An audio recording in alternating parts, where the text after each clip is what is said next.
Welcome to This Week in West Hempstead, sponsored this week by Stern and Spiegel LLP, 5168-731-683. Let us solve your problems, as well as our friend Jeff and his team at Tiffany Dry Cleaners.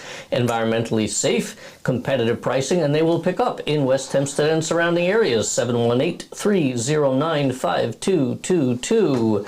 Go give Jeff a call. Here are your hosts, Dave and Norm. Take it away, gentlemen. Thank you, Dan. And hey, Norm, what's going on? I'm hoping it's a quiet week. It's been an amazing couple of weeks. I'm sorry, did something happen? Yeah. I heard about an election. Election, yeah, just a little bit of news. Let's first get to the headlines, and then we can start to break this down, because there's really a lot to cover for the West Hempstead School Board election. I guess the big headline is the school budget passed, and it passed by a vote of 1989 to 1670. Right. So a fairly sizable margin, and we see a flip from the first election. But it's the same numbers as we had in the first election in terms of budget. It has a $3 million increase, which of course everyone was up in arms about since we had less enrollment, but the numbers keep going up. And the question is, why? How? What are they doing about it? They took about $500,000 of savings along the way, but they took money from the reserve budget. They took about $4 million out of reserve. That's a big chunk of money. When you look at the total numbers that they're doing, we're basically insolvent. Our expenses exceed our income, so we had to go to reserves to pull it, and then we still had to pass along an increase of $3 million. Yeah, it's hard. It's hard, and it's hard to budget it that way. And it clearly points out that the issues, and I think even the issues that were raised in the opposition, haven't gone away. I mean, the fact that the budget got passed, that's great, and that's great for the kids, and things continue in a good way, but at the end of the day, we still have the issue of the decreasing enrollment and the increasing expenses, and how those gaps get filled, and that is going to be an issue that's going to be with us for quite some time. Because I think the thing that we've talked about is, well, that's great. What happens next year, right? Yeah. Next year, it's not like the price of the fuel oil or the gas is going to go down. So what happens next year? Are we running into the same problems again? I have a plan for the reserve money. It shouldn't be spent on a one-for-one basis. They pay electric bills with it. That's not a return on investment. They need to do something like investors do in income in Wall Street. They invest the money in some place that gives you a 3-to-1, 5-to-1 return. I say the next time we have a $250 million or $500 million lotto, we go out and buy $3 million worth of lotto tickets. $3 million of lotto tickets makes us a winner. Right, I'm not sure the math works that way. For those who are following, it's kind of following Norm in the beginning. Now he just lost in the total, and we're all going to 7-Eleven. You think you should run for education next year? It sounds like you got a great idea, and I think the 7-Eleven on Hempstead Avenue is really going to appreciate it. First of all, you increase jobs, because they'll be printing lotto tickets for 3 months straight.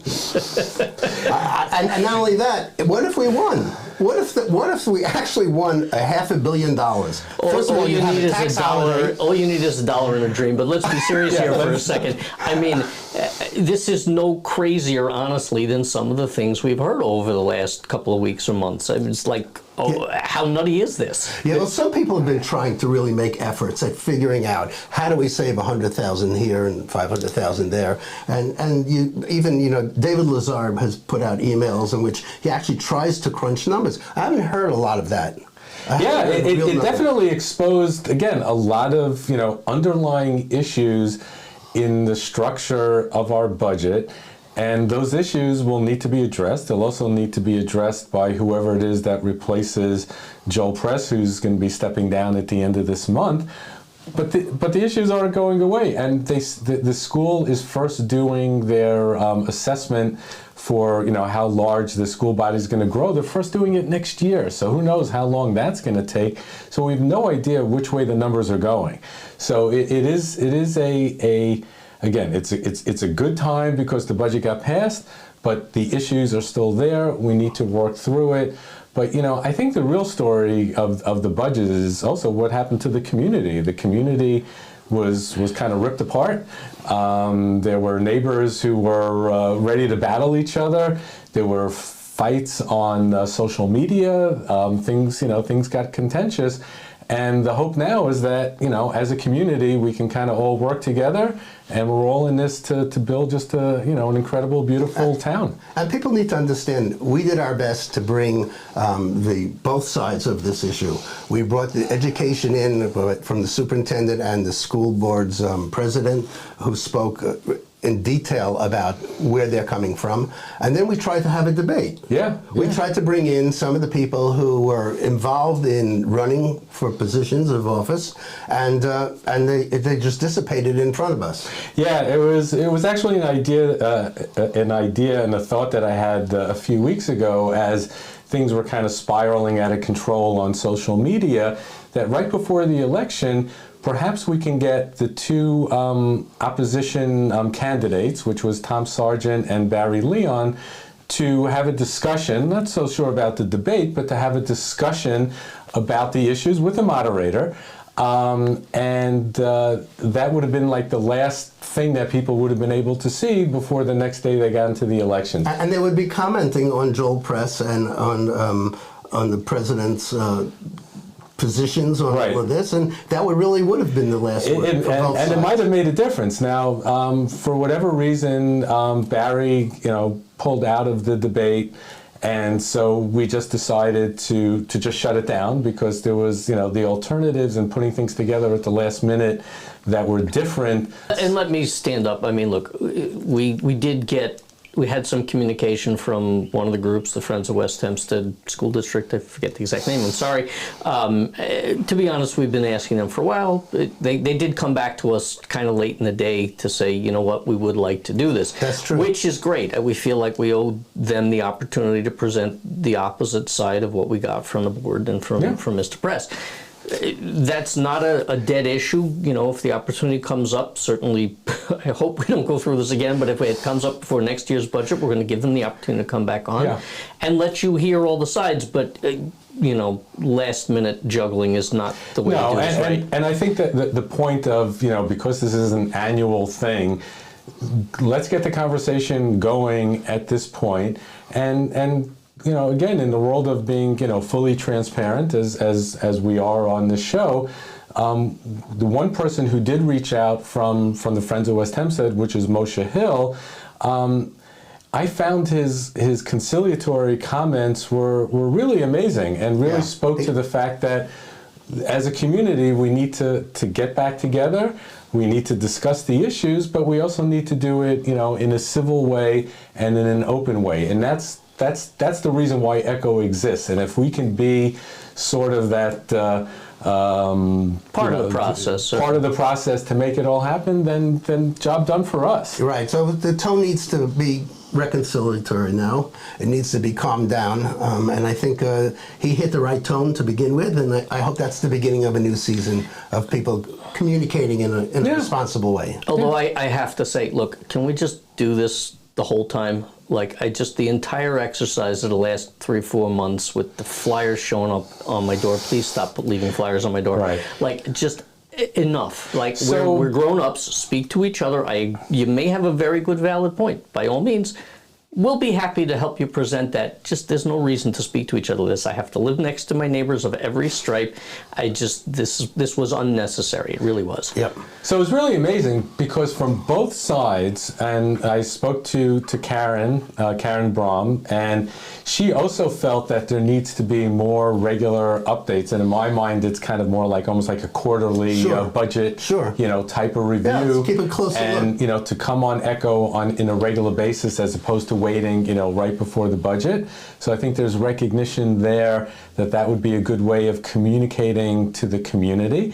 And again, as I mentioned, Moshe Hill and the Friends of West Hempstead understand too that they are part of the process, and if they're able to be transparent and have the discussion with us, as opposed to just sending emails in a one-way direction, and just again discussing things. We all want to make sure that this community is the best it possibly can be, and that the children of West Hempstead are getting the best education, whether they go to private school, whether they go to public school. It doesn't matter. And I think everyone is dedicated towards making that happen. So in that case, we're all winners. So can I just close us off? I think we've covered most of what we needed to, but just a small rant. So again, the numbers you quoted back, 1970 or something like that to 16 something. Right. I did the math on this, folks, yesterday. That was approximately 3,800 people. It's a nice improvement over the last time. I think we had 2,300, so we're up 1,500 voters or something like that. If they're correct, there's 13,000 eligible voters. We got 28% of the electorate to come out. So what I think, West Hempstead, you're telling us is you don't care enough to take literally the 3 minutes it would take to go on and vote. Yeah. And there's a lot of anger, there's a lot of frustration, a lot of people expressing things, but then you don't come out and vote. It's really hard for us to take this seriously. Yeah. Because you don't take it seriously. So I'll say this again. I've said this multiple times.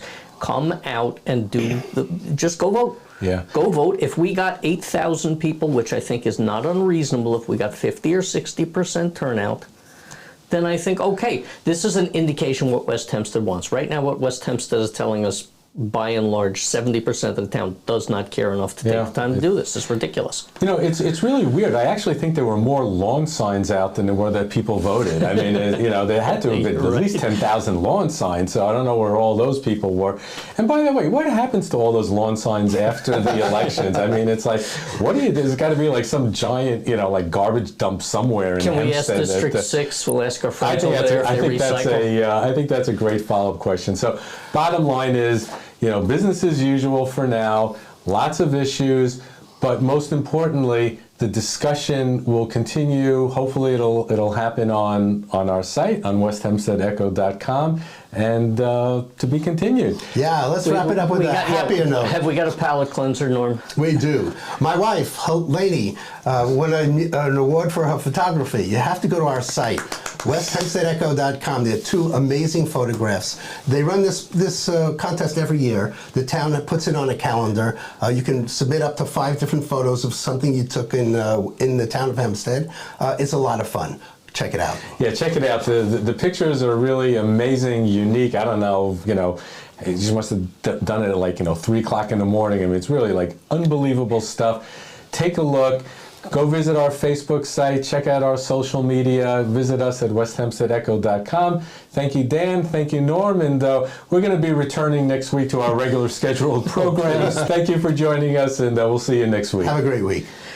Thanks for watching, everybody. As always, if you would like to sponsor our program, much like our friends at Tiffany Dry Cleaners and Stern & Spiegel LLP, reach out to us at sales@westhempsteadecho.com.